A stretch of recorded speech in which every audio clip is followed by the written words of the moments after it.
I was always the last to get the mic. Initially, I would go on Spaces and I would talk absolute rubbish. Basically just sweat through my t-shirt. Why not revoke a token? You do not touch. How you got into like Spaces and podcasts? That was all down to the fact that I was into NFTs.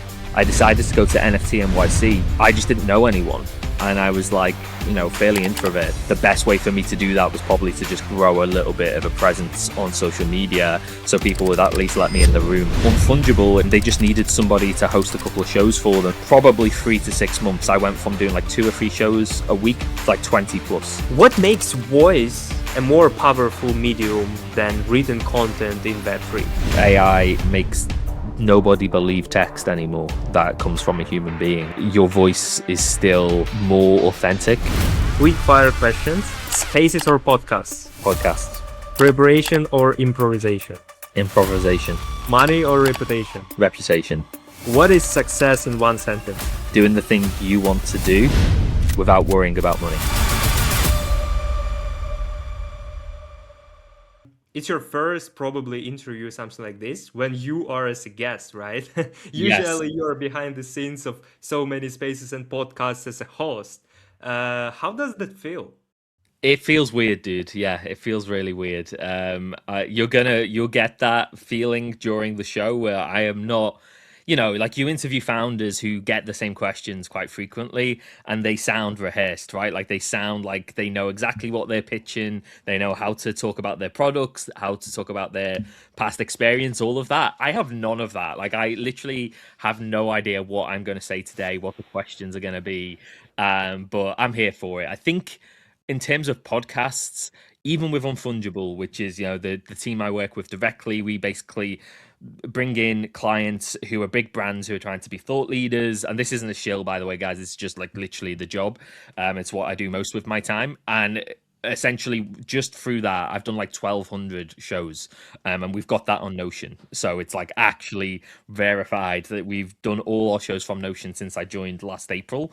And yeah, it's like 1,250 shows just on Unfungible side. Now that's not the spaces I did for hours a day for years before it. I was on the morning shows, the Nifties, the Coffee with Captain, literally on Coffee with Captain for like 18 months without a break. Like Monday to Friday, I'd be on that show for 3 hours a day.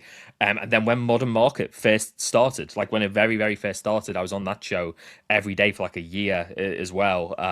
So yeah, that's my background, is like being the questioner. So yeah, we'll see what happens on this one. If you get a question for me, you can ask for sure. But I think, you're more than comfortable because of your background. And it will be a completely friendly chat, just to steal a bit of your wisdom, a bit of No hard information. balls. Cool. I am excited personally because I am also in this craft. I'm doing exactly the same. Spaces, podcasts, live streams for more than 2 years right now. So I also want to know something, some insights, So yeah, and I think with about Unfungible, it's legit to mention Unfungible here because I already had Leon as well on my show. We talked about marketing and other sides of business and things. So yeah, it's definitely legit. No worries about it. And yeah, happy that you are happy to be here. And I think your audience, my audience will enjoy it 100%. And let's start with like your background. How did your crypto and Web3 journey actually begin, and what made you stay here till now? Yeah, I think honestly, money. It was during COVID, and one of my friends made £150,000, so nearly $200,000, buying a token on Algorand, of all things. So this isn't. He didn't buy Algorand. He bought a shit coin on Algorand and made 200,000 on a token called Akita coin. And at that time, he got me into the sort of Reddit forums on crypto, which was, it was before X. Like everyone was talking about these tokens on Reddit, and it was basically these developers that you would watch, and when they launched a token, they would say, "Don't buy the token; it's a test." Basically like the NFA that we now say. It was like a version of that. And you would buy the token anyway and it would go up, and he made just like a fuck ton of money off that. So I was like, cool, I want to make a fuck ton of money too. Did not do very well in the token world. I am a sucky trader at best. So then I basically was in that space for a while, doing okay because the whole bull market was you couldn't really, lose money at that time without being really, really bad. And I was just bad. I wasn't really, really bad. And then the same token got into NFTs. They launched their own NFT, this dog token on Algorand, and very quickly that was when I hit X, realized all this NFT stuff was on there. Bored Apes had literally just launched, and everyone was talking about that. And I got really into the NFT side, and I think the thing that kept me there was Moonbed. So I minted a Moonbed at 2.5 ETH. It went to, way over $140,000, I think. And that I was hooked. I was like, okay, yeah, no, this is, network. This is real money. You're meeting people you'd never have met before. And then from there, I think it was all cope. It was all just, like I've put this money in now. I've invested. I watched that Moonbed go from that value right the way back below mint, and held it the whole time. Didn't sell, as I've said. Terrible trader.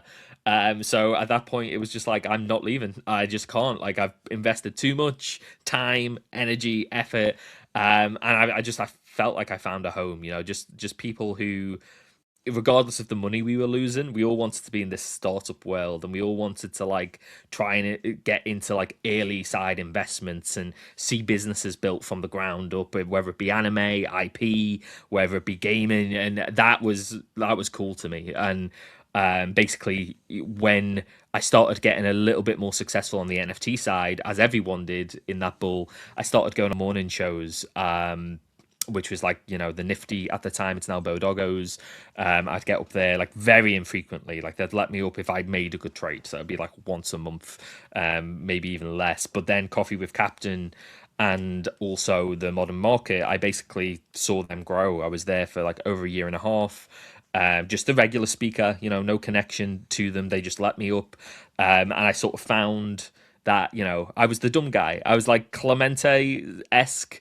Just not as funny, but like I was the guy everyone would like laugh at for buying the shit and then it going to zero, and I quite like that spot. So yeah, that's sort of how I ended up there. And If you if you ask me about my reaction on this story, it will be exactly like your title on your head. Whoa, man, that's crazy. We got a comment. Nice head, Jack. Teacher, welcome.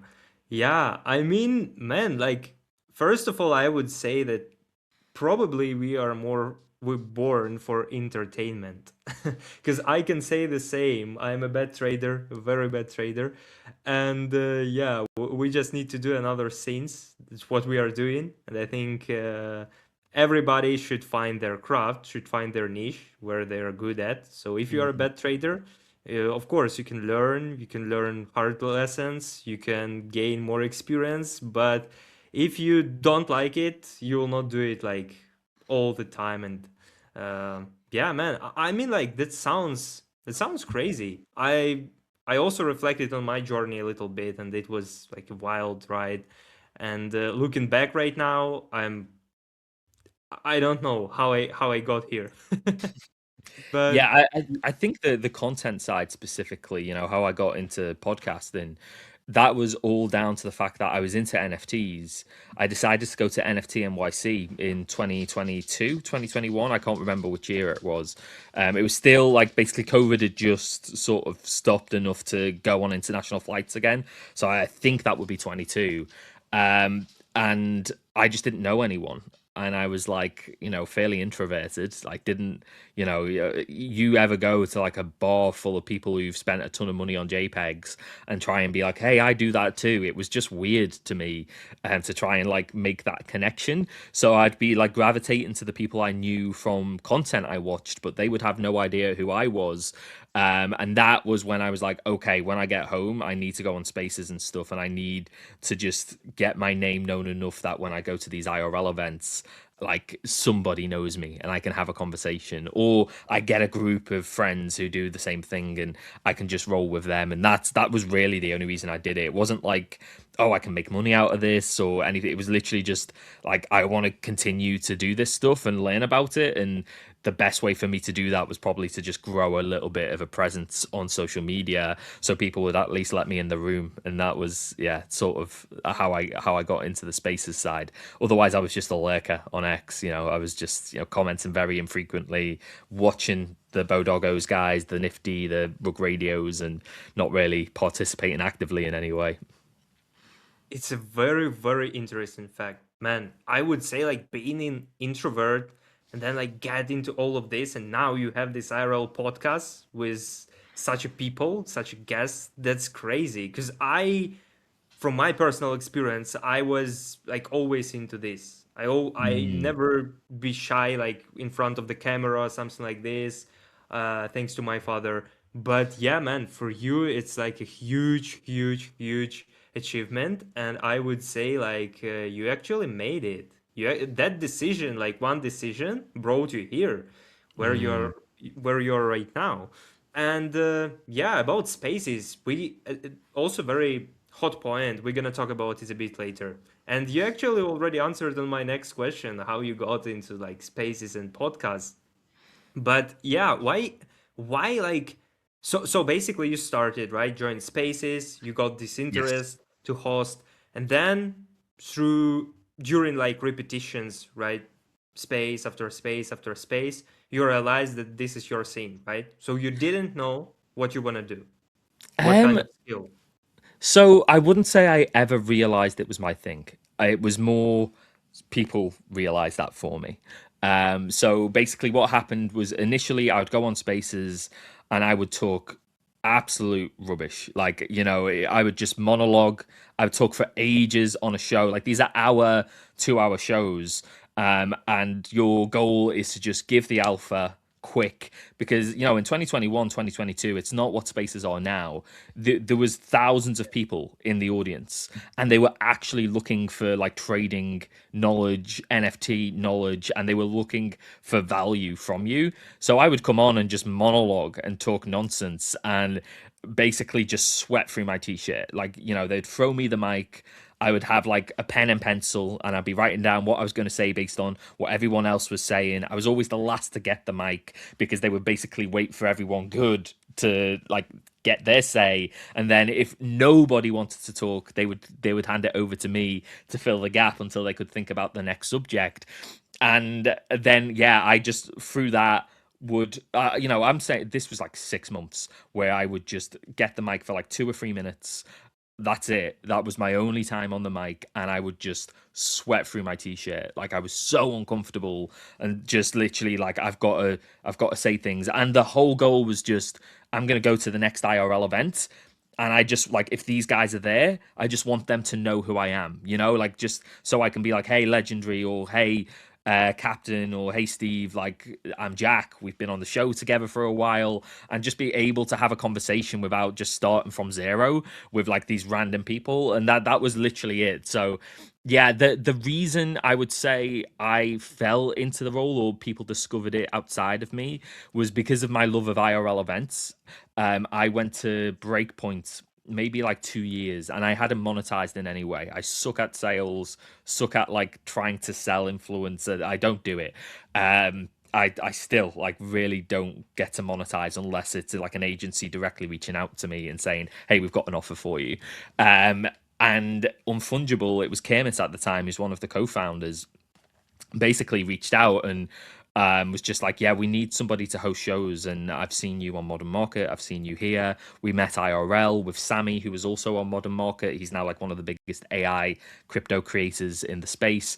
And they just needed somebody to host a couple of shows for them as they were starting to like sell this spaces as a way to build in public, and like help founders build publicly and like grow influence. And that was it. Like, they chose me. I didn't like choose it. And that was it. Then I was like within probably 3 to 6 months, I went from doing like 2 or 3 shows a week for these guys to like 20 plus, 20 different brands, 20 hours of spaces a week, just basically talking about from AI to gaming to crypto to DeFi to everything in between. And that's sort of how I ended up here. Hell yes, man, that's crazy. To be honest with you, you are a real inspiration. I would say like you just dropped playbook for everybody right now who are stuck, who want to find themselves. Of course, as you said, it's not the same anymore, but still, this is the toughest bear market what we experienced, at least like in the past 4 years, and in the history, in the crypto history. So I would say that like it's a very very insightful playbook, and people just have to do something. They have to repeat through this fear, uh, going everywhere, connecting with people, just showing up. Even if you Yeah. didn't make this emotional bound at the very beginning, they noticed you, they know who you are. And then Mm. when moment will come, you will be needed. And maybe it's very, practically can be applied to AI right now because it's just Yeah. getting started.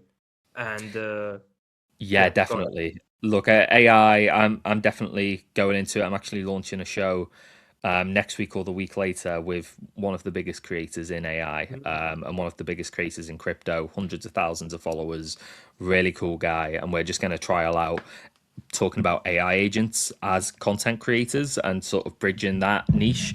And purely just because we enjoy it. But that is, I think that definitely has the feeling of crypto back in 2021. And again, I don't think it's been discovered yet, but I would say Spaces is the best place for it on X, because what you get from Spaces that I can't think of anywhere else you would get the same experience from is you get people comfortable hopping up on a show and being able to share their experience. And right now with AI and AI agents specifically, it's all about like individual discoveries. It's all about like what you have learned through working with it. Nobody else might know that in the world right now because it's so new. So the idea that you could just host the show about AI agents and like how you're working with it, and people can just request up and you can check their X account and immediately go, any followers in common, any, like you can do a little due diligence. And it's also, no one's selling anything, so it's even easier than crypto for that reason. I think Spaces should grow with AI agents and that like hobbyist culture where it's like, hey, this is what I do with an agent. One thing I'm doing at the moment, I'm actually building a product. Now, this isn't for sale, so again, it's not a shill, it's for me. But I'm Yeah. building this content pyramid product, which is, this is sort of a dual thing, AI and content. What you will realize when you get into podcasts and long form is it's actually quite hard to get guests to put an hour of their time aside and give you that time. It's like, okay, Yeah. but what's in it for me? If you've got a huge audience, that's what's in it for them. They're reaching your audience.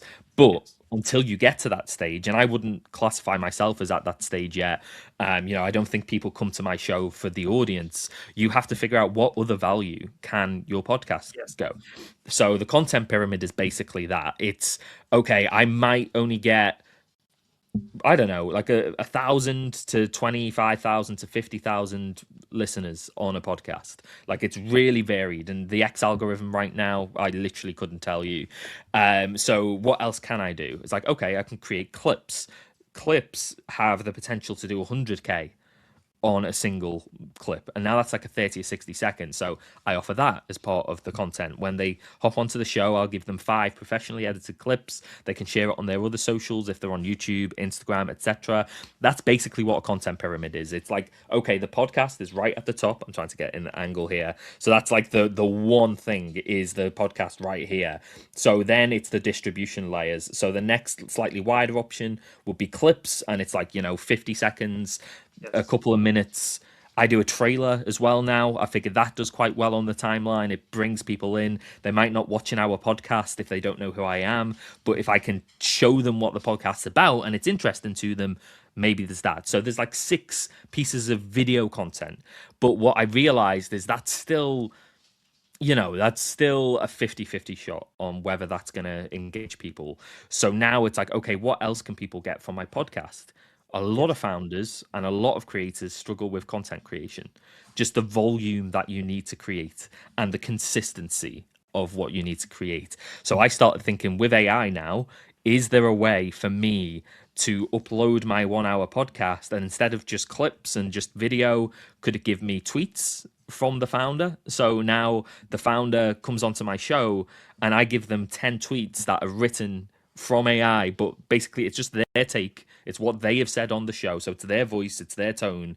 And now they get a tweet and they've got like basically a catalog of tweets that they can just use whenever they want. If they're ever stuck for what to post and they know they've got to post that day, use one of Jack's tweets. It's literally what I've said. This isn't a ghostwriter. This is none of that. Throw that out. Now it creates articles. It does carousels. So you'll see like LinkedIn is bigger for this. Instagram is bigger than this, but it is coming to X. I've done it a couple of times now where it's like stills of photos with a quote from the creator, and it's just another visual way to engage people.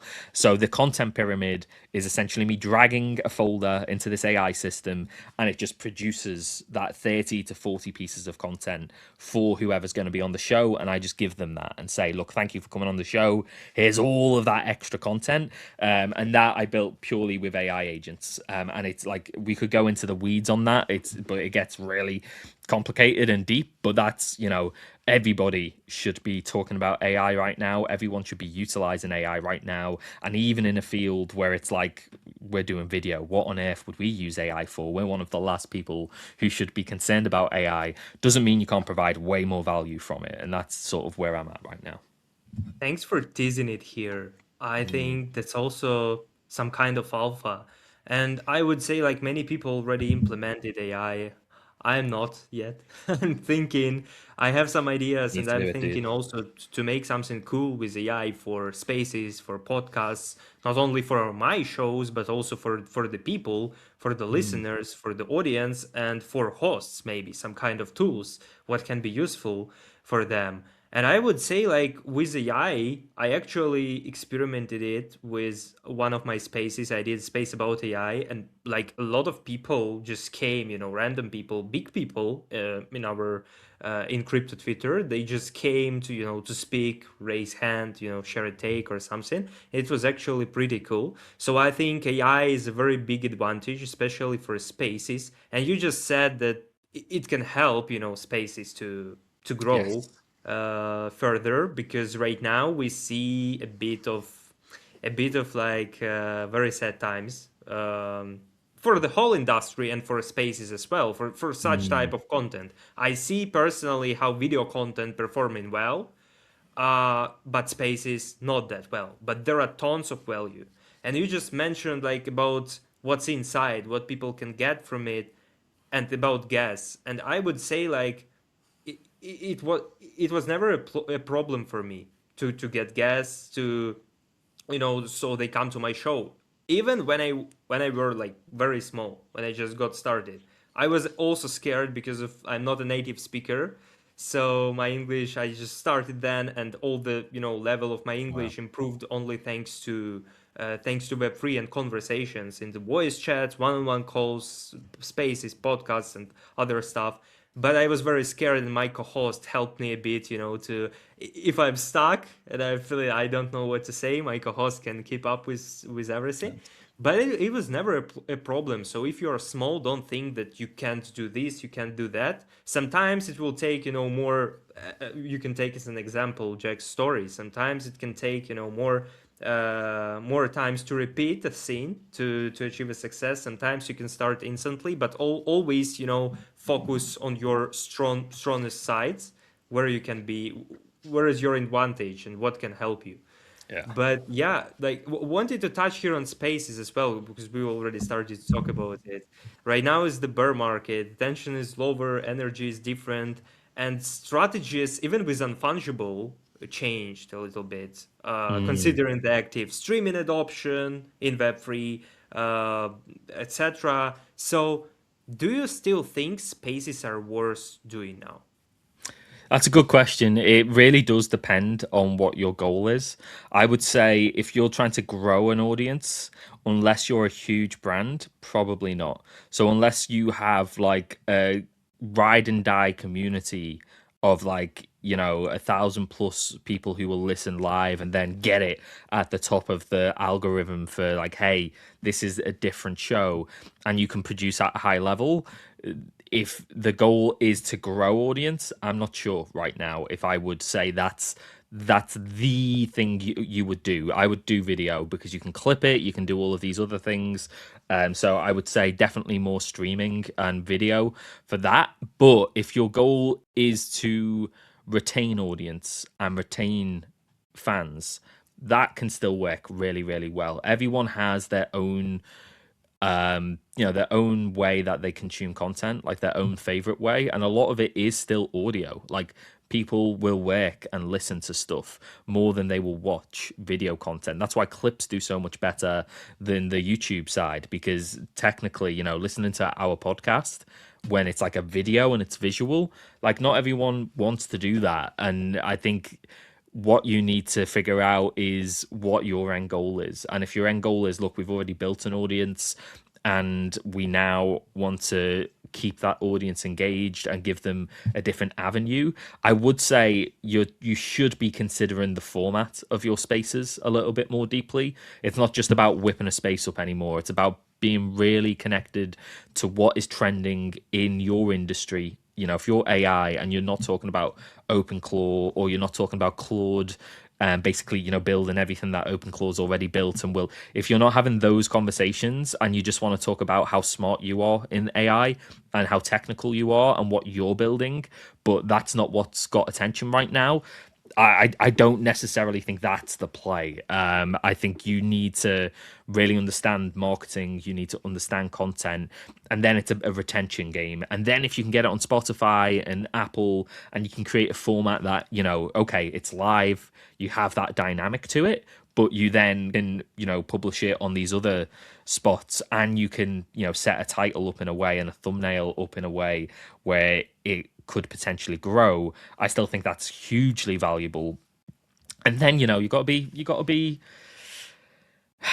inventive with this stuff. You got to be innovative. Like AI is here now. You don't, just because you talk for an hour doesn't mean you've wasted an hour on a Spaces, even if nobody joins it. Now you just make sure that it's recorded and you upload that recording to any AI software that you can find. And you say, hey, I spoke about X, Y, and Z on this podcast, on this Spaces. There's definitely at least 10 tweets in here and maybe an article or two. Create me those rough guides of tweets, and then depending how good your AI is, how good it knows your tone, and obviously because it is your words, it's like, okay, you're just formatting those words in a way that's engaging for an X post. Then it's just a case of like how much you care about like authenticity and like your own language, to see how much time you spend doing that sort of stuff. But yeah, I think there's a lot of room for Spaces to grow, but we've also got to be real. Like it's not like X is putting a lot of resources into this. Like it bugs constantly. 1 week you can't invite co-hosts up, another week if you use your laptop you can't add comments, the next week people can't request up properly, they can't hear you, all of this shit. So it's also, yeah, you've got to be, I think you've just got to understand that it isn't 2021, and if you really want to build an audience and build, like, if you've got an idea of what the show is supposed to be, you've just got to really double down on that and understand it's more time now. It costs more resource from you to consider content, consider what the space is going to be about. Can you get any other guests to come on who also have that present that you can like basically riff off, all of that sort of stuff. It's more work than people think. 100%, and I can feel it. I started 2 years ago with my Spaces. I don't know. I don't refer to myself a lot, but here is the topic where I want to add. We're doing the same thing. It's gonna happen. Some of my takes, and I mean, like I started 2 years ago, and I already noticed this like difference from where I started and how it was that back then. More Spaces, different energy. People just, it was different. Right now, it's, the market is terrible. Algorithm is terrible, and Spaces as well. So you need to double down and do like double or triple efforts more to get this attention to your Spaces, if you're just getting started. Or you need to make them very insightful, but still you need to make this attention so people come to you, and then distribution. Right now, distribution is important as never before. I would say like this. And yeah, with, as you said, for podcasts, it's like clips, for spaces as well. It can be something different, but 100%, it needs to be like something super, super original and unique. Unless you already have audience, you can just keep up with trends. But if you don't have audience, it's like crazy. You need to take care about all the aspects and be fully obsessed with this craft and with this scene. So you're saying, just to sum it up, you're saying that if a person wanna start hosting spaces, uh, it's probably not that good right now, and he should pivot to another scene, right? So I guess I see it from a brand, because that's generally why I run Yeah. spaces at the moment. Is I run them on behalf of brands. This is Well the Women. I don't do their show, but that's why Katie said about the hat. She's got a Well the Women PFP. And this was just, they gifted me this on a live stream, or actually it was a IRL podcast whilst I was in Hong Kong. But if you're a creator, there's a whole other reason you might do spaces.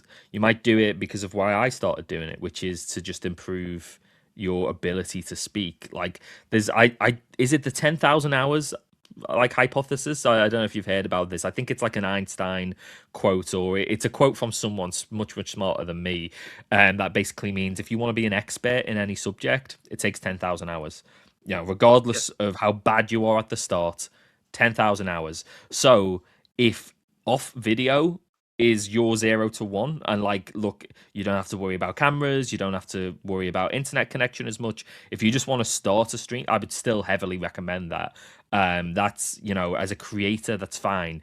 If you're looking for external value, like if you're looking to grow like super fast and you're going to spend money on trying to grow really quickly, there's better ways to spend that hour, and it would just be a live stream. Like I think that's the only difference I would say. But yeah, like if you're like me when I started, and you would sweat for your t-shirt, even being on a spaces with somebody, just go create one yourself, or just go hop up on spaces. There are still spaces where people are looking for people to speak with, and you can add value to that, even if it's humor, and it's not like, even if it's a dumb question. That was my whole thing for like, I think for like 2 years, my bio was asking the stupid questions so you don't have to. And it was essentially, I would not be smart enough to give trading advice or NFT advice or crypto advice or marketing advice. So I would go up and ask the questions that I wanted to ask, because I know the audience has probably got that question too. So I was just like, and that's, I think, where it again started to organically be like, oh, Jack's an interviewer. He's not just, like a voice. He's someone who like asks these really dumb questions. But funnily enough, if you want to reach a normal audience, you've got to ask them questions, like, especially in crypto, where, yeah, if you let a founder just riff, he will just go more and more and more technical for the most part. So you've got to keep them grounded and tell them when they're being too smart for you to understand. I couldn't agree more with you. And you already said that, but I just want to add, like, you can start, let's say, like I did it, only with educational purposes as well. Also, like I was looking for, to improve my English, improve my Yeah, speaking. that's sick, dude. But I wanted to, at the same time, I wanted to educate people, and not educate like because I know everything, but by inviting big people in this space, experts in different topics, founders, to talk about it. Obviously, like right now, it's not the same, so I expanded to live streams because I love it as well. And it's like talking to a big founder. It's always better to do on the Yes. podcast than on space. But it was just like a uh, educational purpose in that. And I just want to say that if you're just starting, you can have like different reasons to improve your English or overcome your fear or educate people. But when you start like doing podcasts and spaces, don't focus on money, and don't even think about it. Yes. Do it only if you like it. And that's why I respect all the podcasters, space hosts who have been for years, who's doing it consistently for years, because they earned this spot. It's not that like you just got a skill and you already can earn money. Your service is like in demand everywhere. It's not like that. I got my first over, I think, in a year, just to host for someone. And still, I wanted to join Unfungible as well, but because of the timing, because what we just discussed, like that's already impossible, unfortunately. But yeah, it is what it is. So don't focus on that. And yeah, probably you can become an expert, as you said, only if you love it, especially in Yeah. this craft. Yeah, look, I would say I'm 10% of the way there now, just on hours spent, right? Like in terms of spaces, I don't know how many people have honestly hosted as many like varied spaces. You got Coffee with Captain, they've done over 1,000 shows, like way over 1,000 shows now. You've got like the Nifty guys, they do one show every day, and now they're going into video content, that sort of thing. But in terms of like hosting a panel of people who all are experts, you know, like different brands who are experts in AI or crypto or DeFi. I don't know if there's anyone on earth who has hosted more shows than me at this point in that very niche category. You know, I really don't. Like there's 1,300 shows. If you're talking about the amount of brands that were on that show, you times that by 5. So, you know, there's over 6,000 ish of just me having conversations with different brands. I would say I was 10% towards an expert in that very specific category. And the thing is, it changes. So even though I've got like that level expertise now, you'd think I'd be super biased to just be like, spaces are the best thing ever. I know that it's got to be video. Now I've done like maybe 100 videos compared to the thousands of spaces I've done. So I'm back to square one. I'm a beginner in video. Now the spaces stuff helps. Obviously, I don't sweat through my t-shirts as much anymore, even when it's IRL, and I can ask questions, and I don't get stuck in my head as much when I ask questions. And I've learned all of these like tools to help me engage with people. I know when I'm asking questions to look for these things that are almost like unconscious to me at this point, or subconscious, where, you know, if they start raising their voice, it means they're more energized and they're more engaged in that thing. Pry into it. If their eyes widen and they like light up, like these things, like you just learn. It's like, okay, let's dig deeper here, and then it just becomes organic. So it's not completely lost skill, but it is, you know, divisible by my experience in spaces. I can host a space now with 5 people without any, you know, prep, anything about a subject I know nothing about, and be very comfortable in that area. Now I don't do it because, well, I want to be the best at this, and that's just not a way to improve. You know, just because I'm comfortable in it doesn't mean that's going to continue to make me the best at that thing. But that's, you know, completely different than a normal podcast where it's like, okay, who is this person? What research do I have to do? But there is AI here now as well. So, you know, even when we started 2 years ago, 4 years ago, like that whole space has changed now, and AI makes a lot of that much easier. So much easier, especially the research element. And that used to take hours. It now takes quite literally minutes. And even the question formatting can take the same. So where you used to take, you know, 4 or 5 hours for 20 clients to like research them, research the guests, I can do that in an hour now. And I've got AI agents who basically just do that for me. And all I do is just quickly check and be like, oh yeah, that does make sense. Just a straight fact, man. And yeah, I respect you. I respect you Thank you, man. for your journey, for what you did and accomplished. I think that's a big W. And thank you Yeah. for sharing it all here. It means a lot. And I really hope with every of my session, I really hope that it will help someone. Even at least one person will change his path or his vision, thanks to these podcast spaces. That's already a big W for me. So yeah, man, absolutely. Thank you for that. And since we have a bit of like limited time, I just want to, go to right to the fun part of this live stream. It's like Blitz round, quick fire questions. Sure. You just need to answer with one word, yes, no, or anything else. But it should be like super quick. And then I will ask you a few more questions about podcasts and other like hot questions. Trust me. So let's get started. One word to describe Web3 right now. Fucked. Spaces or podcasts? Podcasts. Preparation or improvisation? Improvisation. Worst mistake you have made in crypto.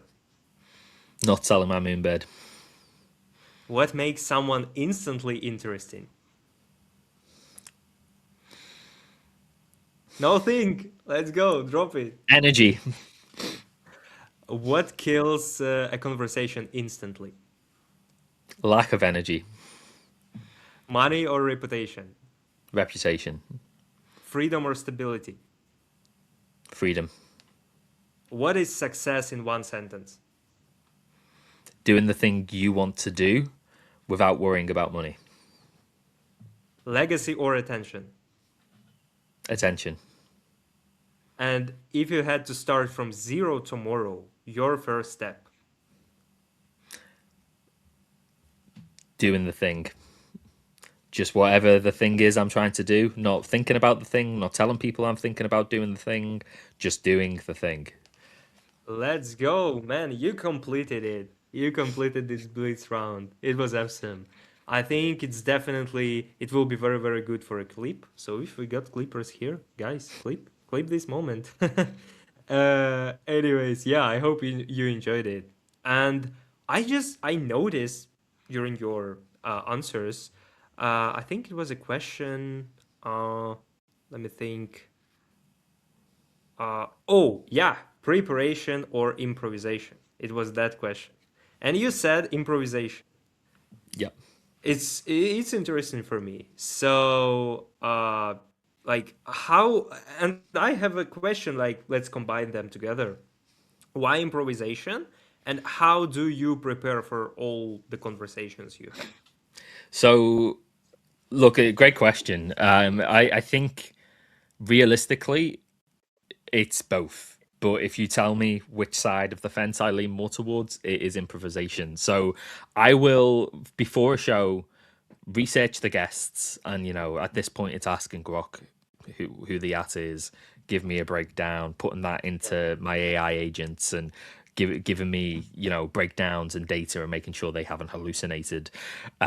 Really quick checks, and because you build these frameworks, like once you've done it, it might take like a couple hours or a couple of days to like really refine it, but then it's just like it spits it out and you get confident with the research it's doing.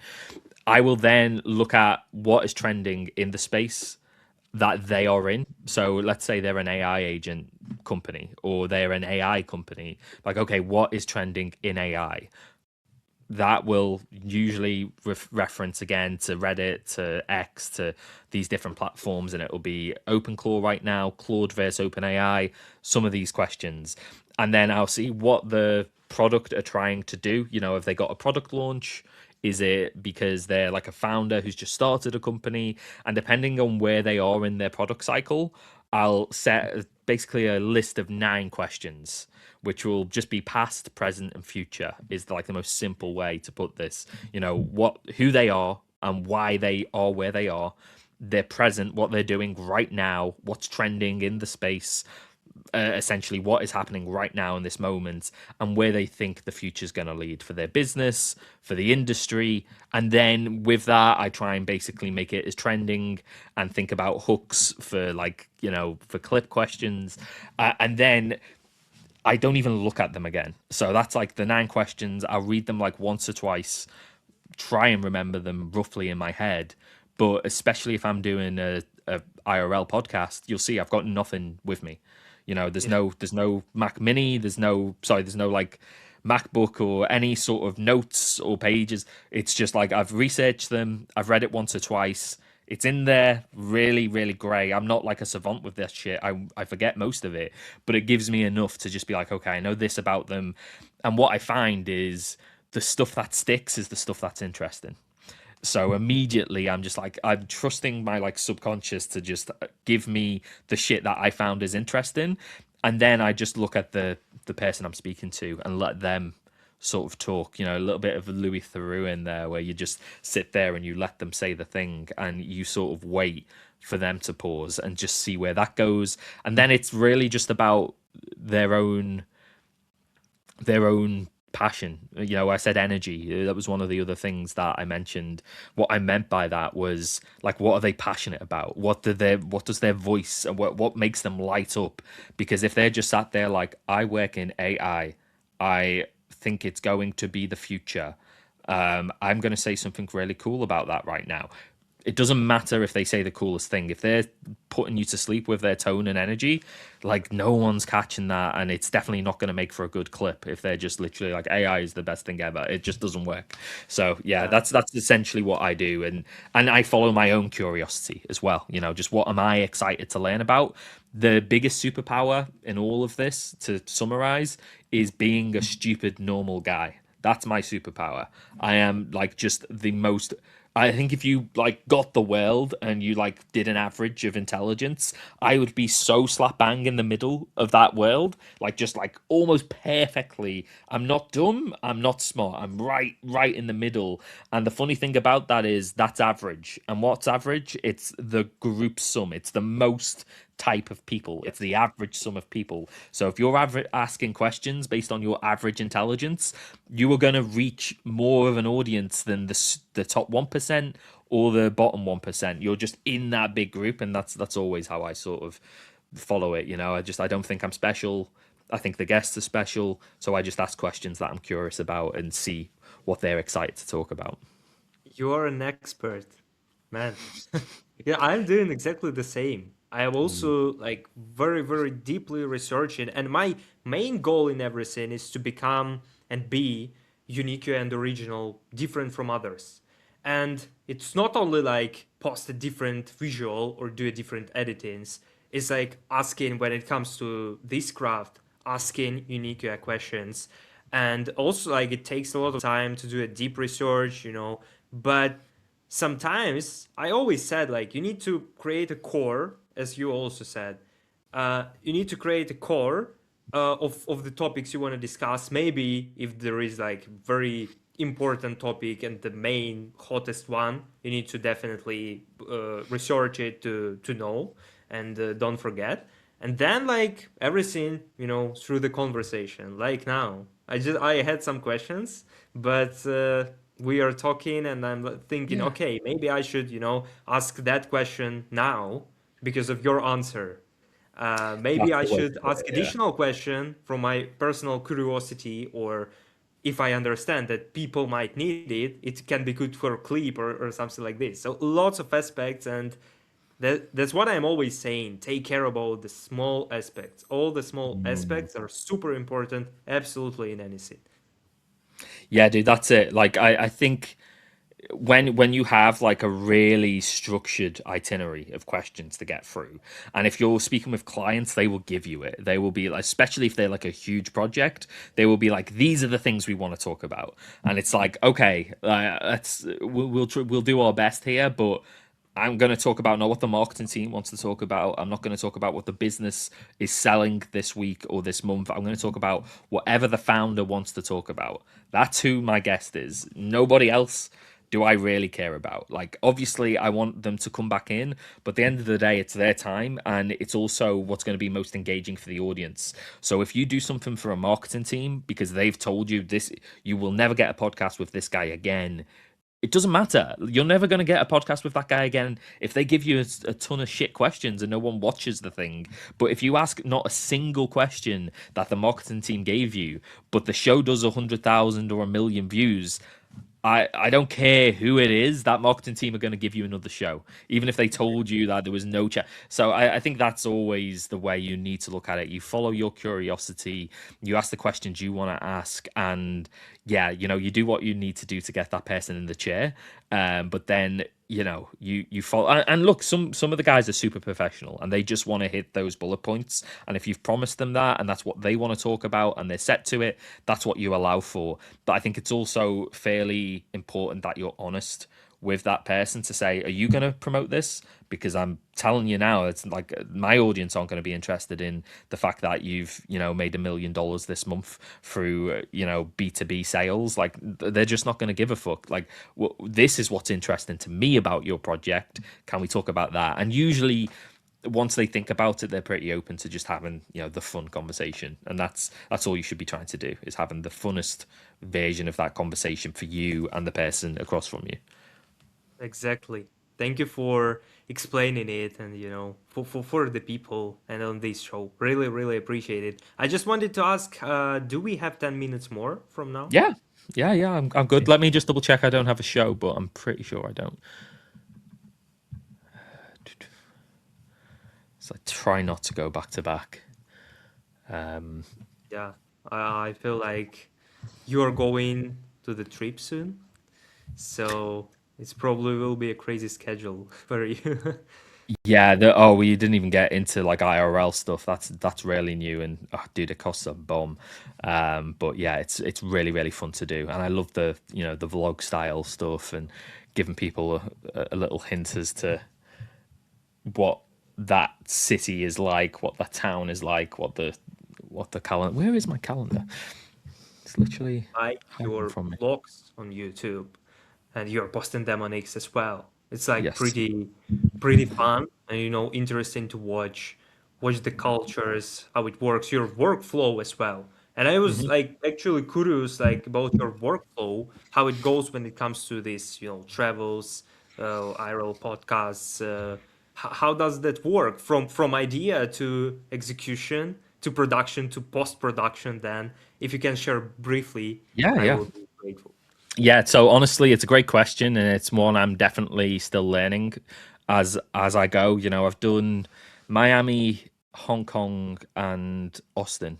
That's it. That's the only IRL stuff I've done where I've took a video crew out there and I've done IRL podcasts.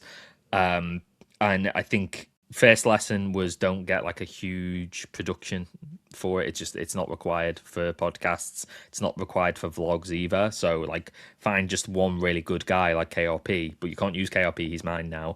But like find that guy and just make sure they're happy and that they're good with making content with you.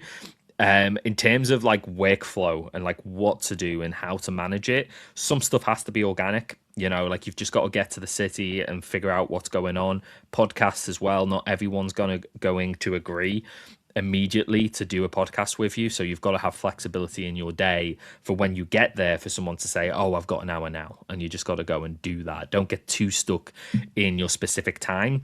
But some of the big lessons I've learned are probably be careful of dependency on external people. So, like a podcast studio, for example, as in Hong Kong, the podcast studios, there was only two like quality podcast studios where we were in Hong Kong. So this isn't a small city. You expect that only two.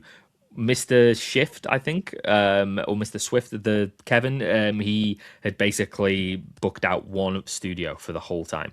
So every other podcaster and every other type of interview was trying to get one studio for the whole time they were there. So it's just booked up. So immediately it's like, okay, how do I get rid of that? Find a hotel room big enough that you can put two chairs together and do it in the room, have a camera set up and mic set up in a way where you just aren't dependent on booking a studio for people to be there, for nobody else to have booked it. That was a big lesson for me. And then in terms of workflow, it's editing. Editing is the biggest cost. It's not even the travel. It's getting the right editor to do a quality that stands out on the timeline. Yeah, I want 5 clips, 1 trailer, and 1 podcast from everything I do. So now I'm building AI agents to help me with that and like trying to hand over some of that work. But AI is not good enough to edit your content for you Yes, yet. It's obviously. way too far away. So one issue that I had is the friend I was using got a full-time role. He basically was like, I'm not available for 3 weeks. So I had to go and find another editor. Now I've got this team who I'm trialing with, but we went through like numbers of people who were like, okay, we'll do this for you as like a demo, see if it works. And they just sucked. And it was just like, okay, that was just a complete waste of time. So editing and making sure that it's like, okay, 1 podcast every week, 2 podcasts every week, depending on how much content you have in the backlog, and just making sure that all works. And then a content calendar that says it's going to post here. What else do I need? How much how many written posts am I going to do? How much content that I put on the timeline on my X is going to be about podcasting?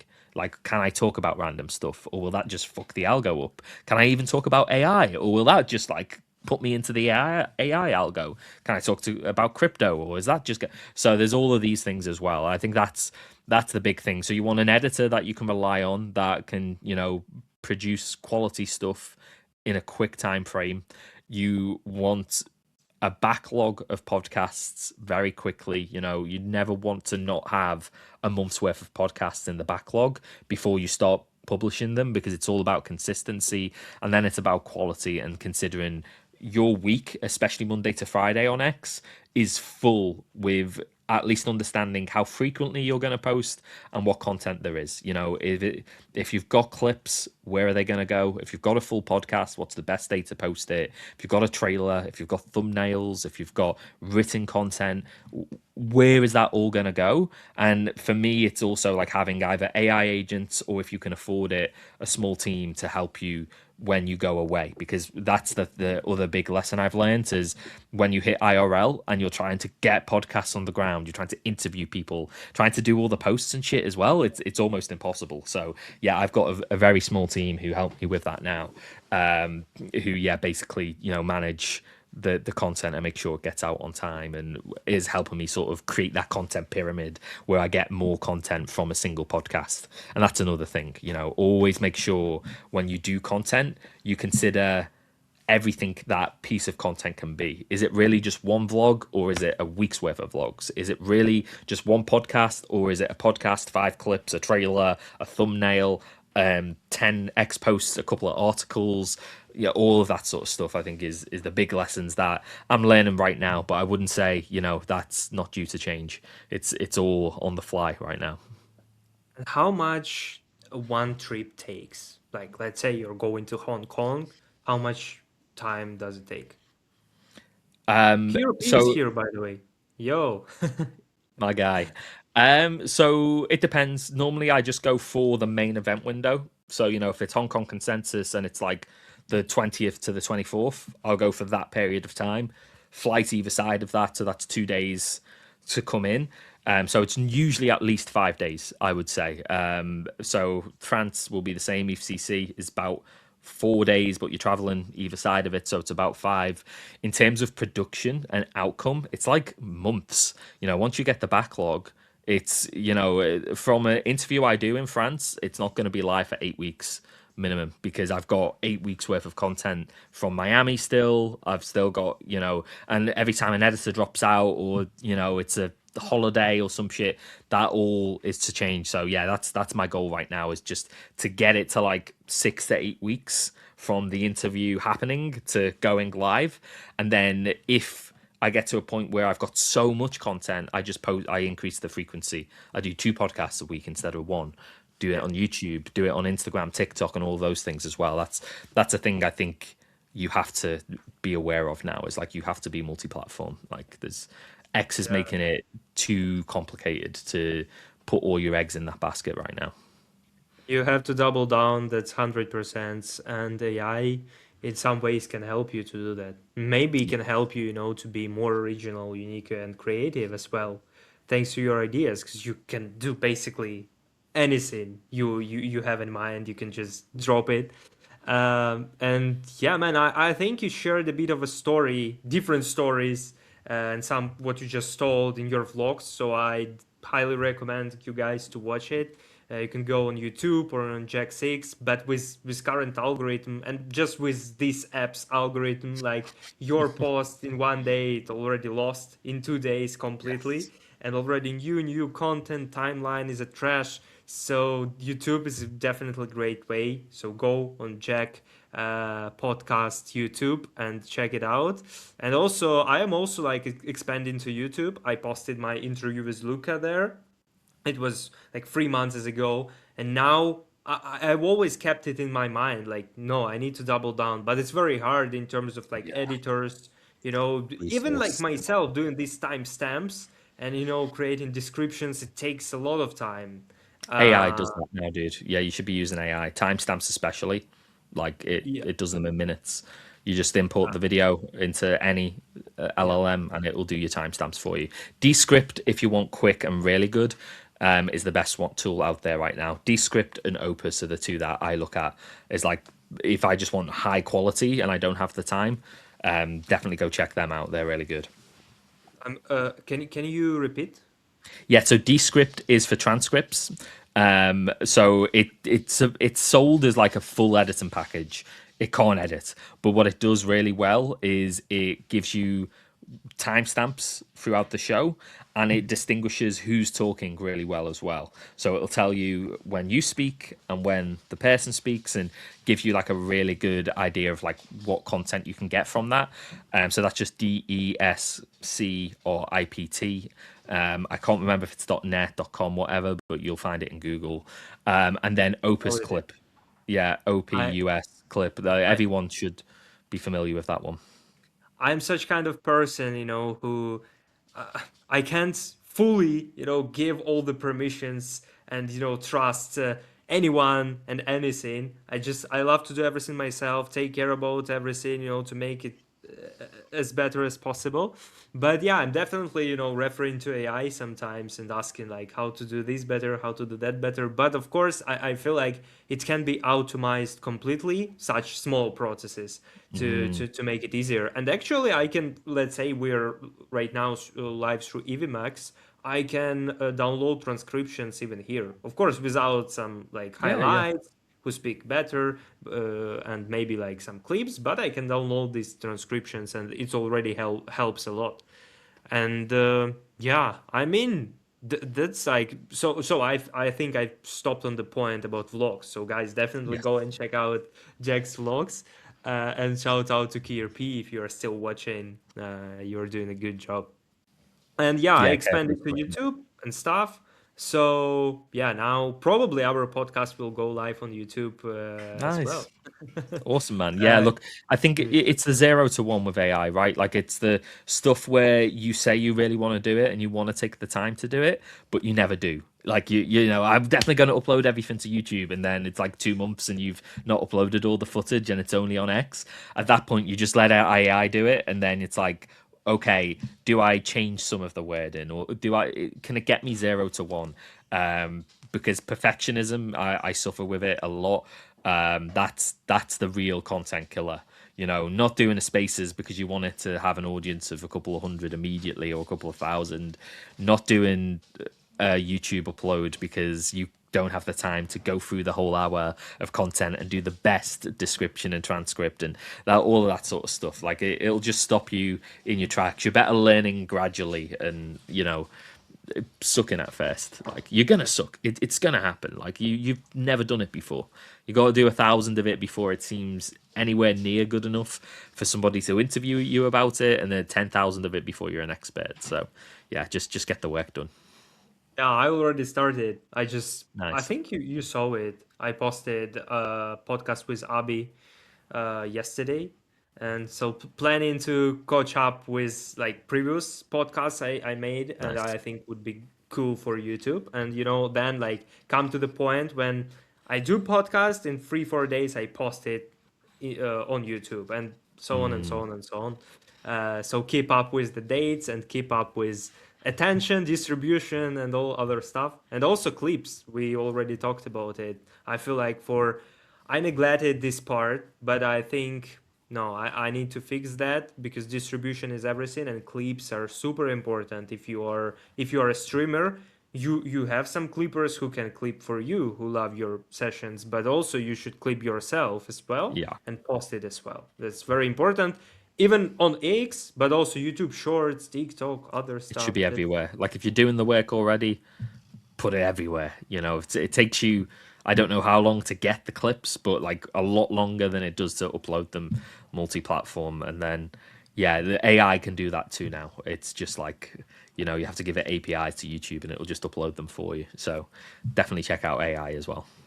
I would call it like scaling everything. Yeah, That's it. that's it. And I have a question, last question for you. I think it might be one of the hottest questions from today, because people or still some people doubting, about like spaces, even not Yeah, to yeah. host, but just to join to speak. They have this fear, they have shy. Some people are uh, like pivoting and investing all the time efforts into written content. So what makes voice a more powerful medium than written content in Web3? AI. It's just the first thing that's gone, right? Is AI makes nobody believe text anymore that comes from a human being. And I think your voice is still more authentic than anywhere else, and it's also easier. It's easier to consistently, at least for me, to do voice. Like once you do the hard thing, which is request up to speak, you will speak. Like it's not like you get stuck. If you're I'm ADHD, so for me, if I get a task where it's not like guaranteed to be done, like if it's if I have to write something and until I've written it the work isn't done, that's gonna pause me so many times. If you say it, like you're just gonna, if someone throws you the mic, you will speak, and it's just not as, it's a much easier 0 to 1. So yeah, for all of those reasons, I would definitely say spaces. Also, as AI grows, yeah, look, people are going to be, there are going to be video influencers that don't exist. There are going to be AI video influencers don't exist in the real world. You need to start now, because at least you can point back to a time where it was quite difficult to make AI influencers and say, hey, look, I've been doing this for a couple of years. Like AI was not good enough to have my voice at that point. Like I am a real human being. I do think when that legacy question comes up, that might be quite important for a while until the technology catches up and it says this is AI and this isn't AI. And I think that could take a while, and a lot of people will constantly try and break that. As there's a lot of money in fake content creators or AI content creators that, yeah, I don't even know if they will be considered as fake, and I don't know if they'll be considered as like less attention grabbing as well, because they have all, they don't sleep and they know the algorithm immediately, and they don't stutter, and they look sexy, and all of these things that we can only do so much. Like I'm losing that battle 10 out of 10 times for AI, so I've got to be authentic, and there's only one way to do that, and that's with your voice. Fun fact, I noticed during our podcast, I noticed not only your passion to podcasts and live streams, your energy, I felt it, but also your passion for AI. Dude, yeah, I love um, it. I think look, it's taken over the world. We're like, if you use OpenClaw, you use AI agents in any way, you will see the, yeah, look, it's I look at Diary of a CEO or Chris Williamson or Joe Rogan, and you look at the teams they have, hundreds of people. I think Diary of a CEO just, this is a huge podcast. I think it's the fastest growing podcast in the world. So it's not the biggest, but it's the fastest growing podcast in the world. Millions of views on some of their long form podcasts. They just raised 100 million to do that podcast. I don't even know what that means. Like, what do you need 100 million to run a podcast for? But that's what you're competing with. Teams of editors, clippers, who are all being paid hundreds of thousands of dollars to clip the right thing and get engagement. You just aren't going to be able to do that for yourself unless you are very, very well connected and you get really, really lucky. I think AI definitely bridges that gap, and that's it's never going to be better, but it will definitely take you from competing for 100 million. Maybe you only need 1 million, or maybe you only need 100,000. And it just gets more accessible to more people. I used to say that AI can, like in the movies, Yes. AI robots can take over if we will not control them. So I think right now our mission is to study AI, adapt to it, and make AI work for us and to just help us, not like fully work for us, because it can take over. But if we will not, touch it at all, it will just, grow, grow, grow, grow, grow. It will take over, and the Yeah. humans can die, or I don't know. But it's like in that movies I just mentioned, fantasy ones. And I mean, like, yeah, and the fun fact about it, that in Web 2, most of the people don't know about it. Don't know that you Yes. don't need technical skills anymore. You can, use AI, you can vibe code something, and you could, build a website or a product just with AI, and then maybe have a human who will review it and improve it a little bit, technical expert, dev. But people don't know about it, so probably we have a big advantage because one day, obviously, it will come to real life as well, and everybody Yeah. will be like we right now in our bubble. So maybe we got this opportunity, like innovation for us to do it. So we definitely should adapt. Yeah, look, it's like ChatGPT, right? Like once people started using it, now universities aren't the same. Now work isn't the same. Yeah, Nothing's the same. And that's just with a chatbot. That's with like I ask it something and it gives me a direct answer. And that has completely changed how we work and live. The next stage is this thing thinks and does the work that you assign it. It becomes an employee. You know for a podcast you need an editor, you need someone to help you market the podcast, you need somebody to help you manage your time. These are all things that now you just say, okay, what's the best version of an employee who does that thing? You tell an agent to go do it and it does it. And maybe right now it does it 50% of what an actual employee with that experience would do, but that gap is closing. And in coding in websites it's more like 85% of what a good coder can do.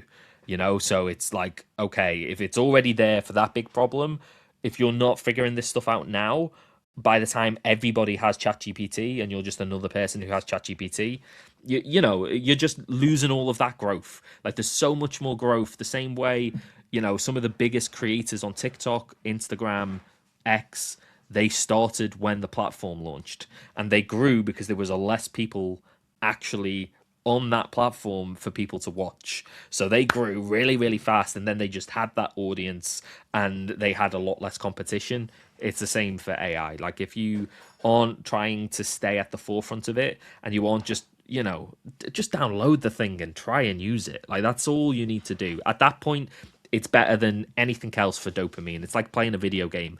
You get yeah, good at it and you just want to play it more and more. It's the same for AI. yeah. I think that's it. And like ChatGPT, let's say, sometimes it's still stupid, but it's evolving. Oh The yeah, same it's as how it so frustrating. changed our lives, right? Mm. Sometimes it's incorrect, but I think with time, in a year or two, with the crazy world, what's happening right now, AI is growing even faster, and I think it will be smarter than most of the people in the world. They call it general intelligence, which means an AI tool that has the same level of intelligence as a human in any field. So, any human, not like me, but like the smartest person at that role, general intelligence. Like that is most people think 2027. We're less than a year away, and that, yeah, That's we crazy. can't fathom.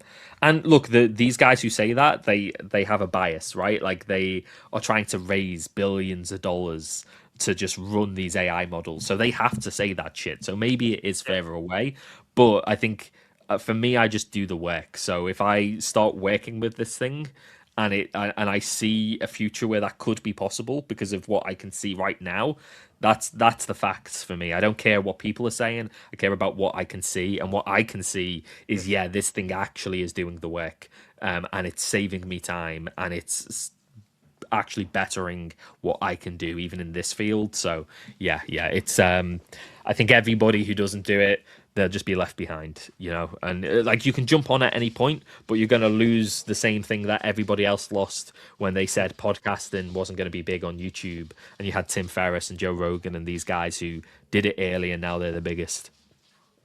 I wonder if those guys can predict when there will be a peace around the world. Hopefully, till 2026 as well. 27, Yeah, sorry. I think That's crazy. yeah, that's a big question that neither of us are qualified to even guess at. It's just like, yeah, it's crazy. Because We'd love to see it. Maybe AI does it. I'm living into it like already 4 years, fifth year right now. And that's crazy. That's crazy. So, yeah, hopefully, AI, please fix us. fix the world. Please. And yeah, bro, just super, very, very quick last question. What question should I have asked you but didn't during this Um, podcast? Dude, I think you crushed it. maybe something like you expected. You thought, okay, we're gonna touch it 100% because I'm an expert in it, but we didn't touch it. No, yeah, I don't. I think you crushed it on the questions around podcasting, around the things that I do day to day. Future, I guess, would have been the one. Like where does this all go? Like what's next for Yeah, your podcast? that's What are that's you thinking about preparing for? That's probably That's it. always my very last question. I already said 3 times last question, but to be honest with you, I had more. I just, Yes. needed to cut it because of the time. It's limited, and you feel me Oh yeah, as dude. a Yeah, host. I know. So yeah, the like, I wouldn't call it a question. I just want to hear your perspective Mm, in terms of scaling what you're doing, podcast spaces, you definitely see something yourself and this craft in a year or 2 or 3. Of course, maybe we can't look that far, like 5, 10 years, but at least like at the beginning of 2027, where you wanna what you wanna reach, and maybe if you can tease your global goal in terms of that, what you wanna do, and you will be okay. I'm at my prime and I am satisfied with what I did. That's what I wanted. So I don't know if I believe I'm going to hit my prime, honestly, in terms of the next year to 2 years. Mm. Um, Definitely could do with a little bit more self confidence there, I guess. But for me, the main objective over the next 12 to 18 months is to continue to focus on crypto because I do believe that crypto and AI are going to go up together. I just feel like the solutions with crypto that it solves are the only problems that AI can't solve for. Can I trust what's behind a screen right now? No, it could be AI generated. Crypto can verify that immutably in a way that it can be trusted again. Can AI agents use bank accounts? No, they can't. They can use crypto and crypto tokens to still monetize. And so my goal is to continue to push to be one of the leading podcast voices in Yeah. crypto, and to ride crypto's ride of AI and continue to basically grow there. How I will do that through AI is continue to streamline the amount of work that I can do in a way where I can just reach more people. So, Hmm. creating 30 pieces of content instead of 5 pieces of content from every podcast, written Yeah. content pyramid. Google it afterwards. I did a bad job of explaining that earlier, but like you can just Google it. Gary Vee talks about it. Alex Hormozy talks about it. Everyone talks about it. Some people call it a content waterfall. Just, getting as much content in the different formats as possible from one piece of time from you as a creator, and get an AI to support me on that in a full capacity. Look at what the Diary of a CEO does. Who are the people working for them? How do I create an AI agent version of that person? That's essentially what I'm doing. Researching the biggest guys, who they have on their staff, what their staff are responsible for, how much can I hand over to AI, how do I monetize to pay for the gaps that can't be filled by AI that do need a human being, and then just try and do as much work as possible, which is clipping. Clipping is everything. Content that is Yeah. clippable is everything right now. I do think interactive content like Spaces is still a dark horse. I don't know if it'll be Spaces on X, or if it'll be something like that, but I do think some version of content where an audience can live come up and speak, or even on video hop up, I do think that's the future as well. Yes. I just don't know if it's X's future or if it's someone else is gonna do a better job of that product. Couldn't agree more. And it feels like you're, full of vector of your scaling process and structure is AI. Because like you're gonna implement AI basically Yeah, everywhere. And I already am. honestly think just maybe I'm sure you thought about it, but just what I noticed, I think your videos on YouTube, your podcast, like this whole production, it deserves way more views, way more attention than it is right now. So Mm, I think you definitely have this plan to scale it as well on YouTube, yes. and I really hope you will do that Yeah, because man. it Yeah, really definitely. deserves That's more. where the clips help. If a clip of like a 30 to minute clip of a podcast draws one extra person in to the full podcast, and then they become a fan and they watch the next one and the next one. Clipping is top of funnel. Podcasting is bottom of funnel. It's for the fans of either you or the person you're interviewing. And whilst you're the size of me, which is 18,000 followers on X, like 40 on YouTube right now, is something crazy small. Like, your job is to get the best guests you can get, and is to make sure that you're asking the best questions, and those the best questions and the best content you get from that hour is surfaced to as many people as humanly possible, and that means being everywhere. I can see Crypto Grit, best AI to pull good moments for clipping or the process around it. Opus Clip is the best one right now. It's industry standard. I don't know if it's opusclip.com.net, but you'll find it. If you ever go into content creating and start Instagram, like, that's the one that will be advertised to you first. And that's the one that I use. It does a really good job. It gives you a scoring system. They're just starting to do an API as well, which means you can actually get your agent to just upload the video for you from YouTube and actually get the clips and then upload the clips with no human interaction. That's coming too. So, like, that's whether you would want to do that or not. Like, I'm still hesitant right now. Wouldn't want to upload in just a bunch of shit that doesn't make sense. But Opus seems to be really good for that. There is one more question from Casper above. Any advice on how to ride the AI wave since we are early? But I think we already discussed that, no? Just look at Opus Clip. Follow. If you've got Claude or you've got OpenAI, whatever subscription you currently have, if you don't have one, that's the first thing you should do. You should have Claude or you should have OpenAI right now. Non-negotiable. You should already have that. Once you get that, you ask it who are the best creators. Research deeply who the best creators are in AI and AI agents. You follow them, and then once you have set up an AI agent that can start doing work proactively for you, you get a research agent that constantly checks the best resources and just gives you a daily summary of, like, this is the thing people are doing with AI right now. List that. You pick the shit that you're interested in that will help you specifically. You ask it questions about it. It gives you answers. It gives you websites, and that's it. It'll just start churning. Yeah, Opus isn't great. It's just the best one. You asked me what the best one was, not what's like what the. I still have editors. Like, I still have editors who do that work for me right now. I use it as like a second option, is like, hey, has it found anything? The score system does help, but yeah, sometimes contextually it's not perfect, but it is, to my knowledge, the best one right now. And there isn't, and they do improve quite frequently. And of course, you're welcome, dude. Just a few cents from me about AI. I think we should definitely consume more content on the timeline and on CTE about AI right now, because we already have quite some experts in our bubble. We definitely should consume this content, ask questions on spaces or in the comments, and that's the beauty of Web3. I've always been saying that this is the beauty, that people are open, education are free. Every day you can scroll the timeline and learn something if you scroll the right timeline, if you have Yeah. your X list of the people you want to follow. And the second thing, you should try to build something with AI, like AI Yes. agent or product. You just implement Definitely an and agent, dude. make your Definitely an ideas agent. real.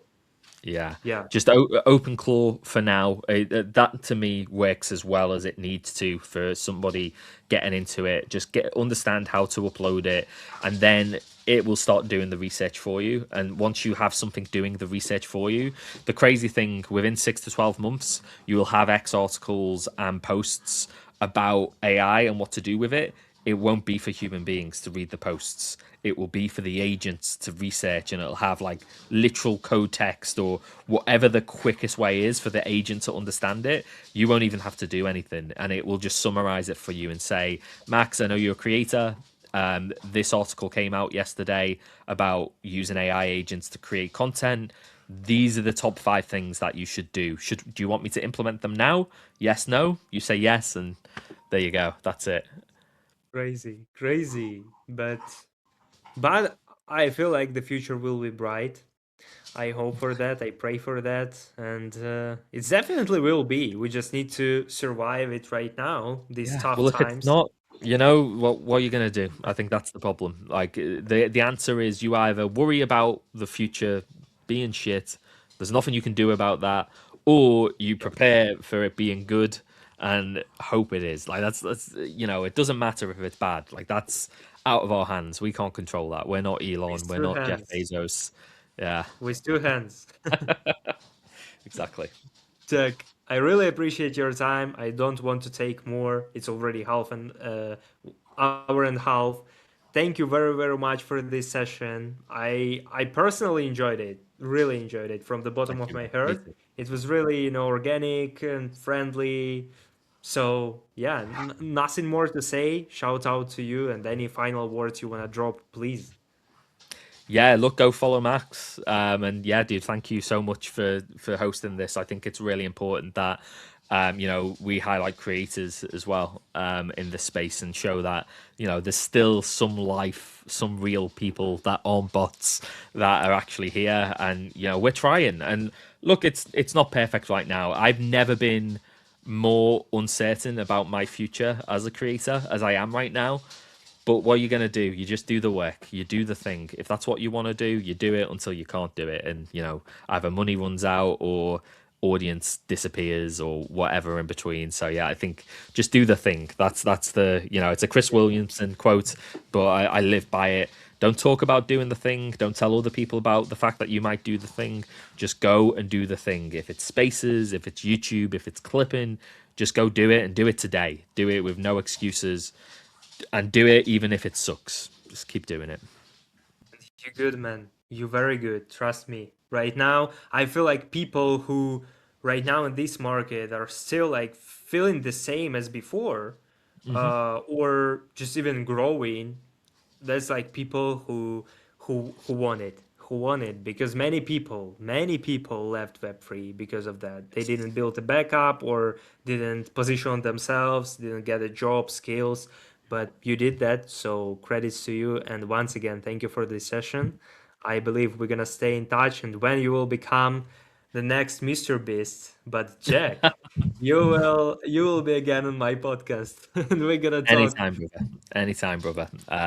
Yeah, look, thank you so much for your time. It's been dope, and thank you for putting this together. And you know, you were persistent as well. You're like, Jack, we got to make this happen.